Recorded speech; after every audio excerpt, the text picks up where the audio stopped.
And firefighters from several local departments got a rare training opportunity Monday. Fire crews burnt down an empty home in Brooklyn Center. Reporter Pafua Yang is at the site on Brooklyn Boulevard near Willow Lane. Near Willow Lane Park. Hi, Pafua. Hi, Shannon. Well, this morning, crews focused on attacking flames on the inside of the home. The fire chief told me that the last time they had this kind of training was about 4 years ago. The city was planning to tear down the house, but instead gave local firefighters the opportunity to use it for training. About 50 firefighters are taking part in the practice. Firefighters say not only do the departments get to practice crew management and putting out flames, but they get to build trust. This is prime example of how people work together on a team. So they're going in as 3-person teams on a line to put the fire out, and they gain the trust and respect of their fellow firefighters that they don't always get an opportunity to work with all the time. The next training session will begin around 6:30 tonight. For now, live in Brooklyn Center, I'm Pafua Yang. All right, thank you, Pafua. The Brooklyn Park City Council could decide next week whether to allow pigs and chickens in the yards of residential homes. There would be a limit, though. Under a proposed ordinance change, 1 pot-bellied pig would be allowed per household. Homeowners would be required to register the animal, just like dogs. Brooklyn Park currently allows pigs, but only on properties larger than 5 acres. If approved, the city would also allow for the keeping of up to 4 chickens in backyards. Chicken coops would need to be placed at least 30 feet from adjacent homes. Other neighboring cities like Crystal and Brooklyn Center also allow chickens. A restaurant that warms up Minnesota winters in Golden Valley is moving to a new location. Cajun Twists will depart the Trailhead in Theodore Wirth Park and move to a new home in South Minneapolis.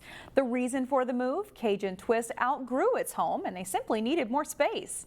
The move to 38th and Bloomington is expected to happen as early as December. As for the Trailhead space, the Minneapolis Park Board, which oversees the site, will look for a new restaurant vendor. Since its founding in 1994, Famous Dave's has served up award-winning barbecue. Now, a quarter-century later, Famous Dave's is doing something new. As Corey Bork reports in this week's Business Matters, it is a barbecue first. It is a very interesting time at Famous Dave's. There's a lot going on and we're excited about that. At Famous Dave's in Maple Grove, the favorite recipes remain, but the restaurant is also cooking up something new. It took us by surprise a little bit, but when you look at kind of the macro trends of what's going on, you're seeing it all over the place.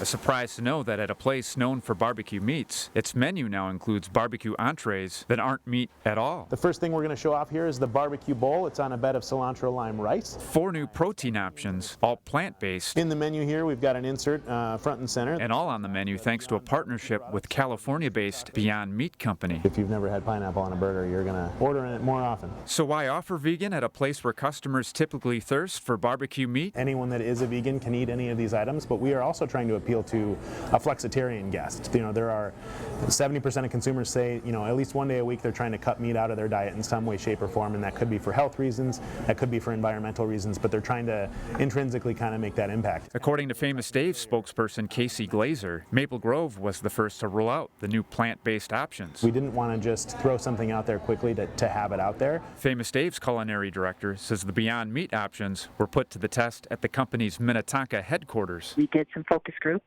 with people just getting their feedback, and then if the product works out really well, we will make it as an option and expand it to the rest of the system probably the beginning of the year, so January of 2020. Famous Dave says the response so far has been positive. I'm so glad I can now come here, or I'm so glad I can now bring my mother or my sister or someone who is traditionally what we call kind of a veto vote. That doesn't get rid of the fact that we're still going to smoke our meats in-house every day. We are still going to be the place to come to when you want high-quality protein. For Business Matters, Corey Bork, CCX News.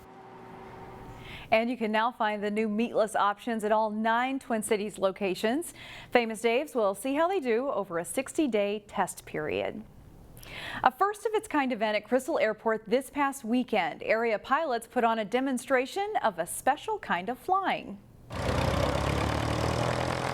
There's a lot of traffic in and out of Crystal Airport, and most of it uses a lot of runway to take off and land. Approximately 800 feet. But not these guys. Aircraft today, we're landing and taking off in about 400 feet. It's a type of flying called STOL. STOL stands for short takeoff and landing, and they were trying to see who could take off in the shortest distance and who could land in the shortest distance. And today's Chris Stoll demonstration event is a celebration of sorts. This kind of flying works best on runways that aren't paved.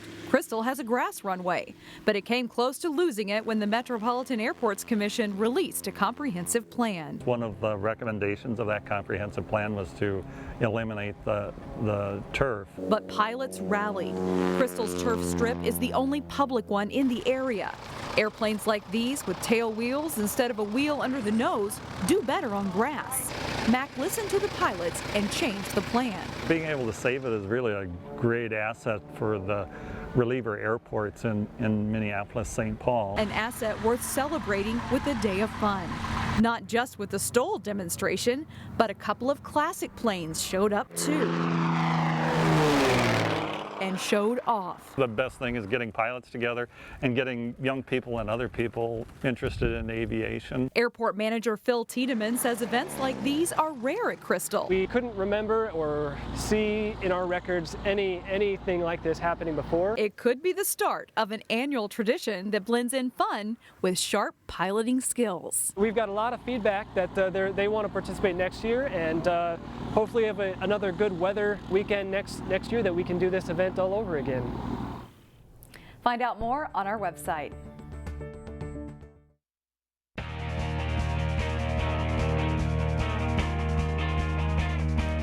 It was a big night for the Cooper Athletic Department and for the school on Friday. Not just because the Hawks beat St. Louis Park in football, but for what happened before the game. Cooper Activities Director John Olfke, surrounded by school officials, community members, sponsors, and others, cut the ribbon as the new video scoreboard at Cooper was unveiled. The new board replaces the old scoreboard, which dated back to Milky Field in Robbinsdale. That field closed in 1993, so it was a project whose time had come.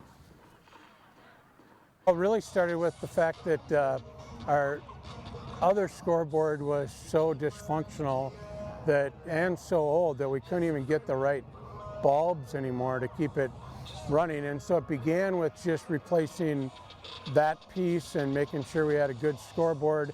And it kind of grew with interest from the sponsors and a lot of local support, to the point of us deciding to upgrade into being where probably most people are trying to head, with the digital board and the big screen and those kind of things. The Hawks won their game Friday, defeating St. Louis Park 49-25. The Osseo football team did not win a game last season and started 0-2 this fall. They look to change that against another struggling team when they hosted Anoka. First quarter of this one, Tornadoes quarterback Jacob Deutschman rolls out and finds Cody Lindenberg. He gets to the end zone for a 30-yard touchdown, and the Tornadoes lead 7-0. Osseo answers. Jake Kruder tosses to Khalid Brooks out of the backfield. Great downfield blocking, and then Brooks does the rest. He goes the distance, 85 yards for a touchdown. And this TD ties the score at 7.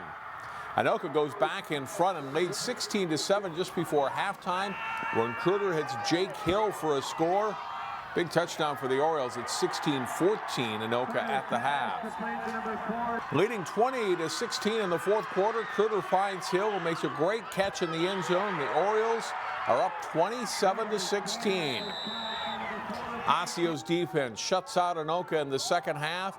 Josiah Tussler with an interception late to seal the win. And a great scene after the game as the Orioles celebrate their first win since October of 2017, beating Anoka 27-16. It feels great, man. It's been too long, so us especially that played last year, man, it's like the greatest feeling ever. So it feels great to get that monkey off our back. Maple Grove was also off to an 0-2 start after 2 weeks. The Crimson looks to get into the win column as they hosted Edina. First quarter on 4th down. It's a perfect pass and catch. George Sandman hands him a limb for the Hornets touchdown, and it's 7-0. The Crimson answer in the second quarter. Nate Elms up top to Jacob Engel. He goes for the 48-yard score, and it's 7-all. And Maple Grove gets another before halftime. Elms to Luke Raymond. He's covered well, but brings it down for a touchdown. It's 14-7 Crimson. The Maple Grove defense is tough in the second half. Jonathan Bunce hit and driven back by Maple Grove's Anthony Gibson. Fourth quarter, Elms eludes the Edina defense and gets loose for a 41-yard touchdown run, and it's 20-7 Crimson. Crimson win 20-7, and they will host Blaine on Friday.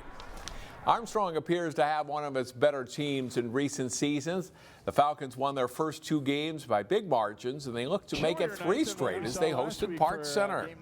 After the Pirates fumble the opening kickoff, Jake Breitbach hits Ty Bowman, who taps his feet inbounds for the touchdown and a quick 7-0 lead.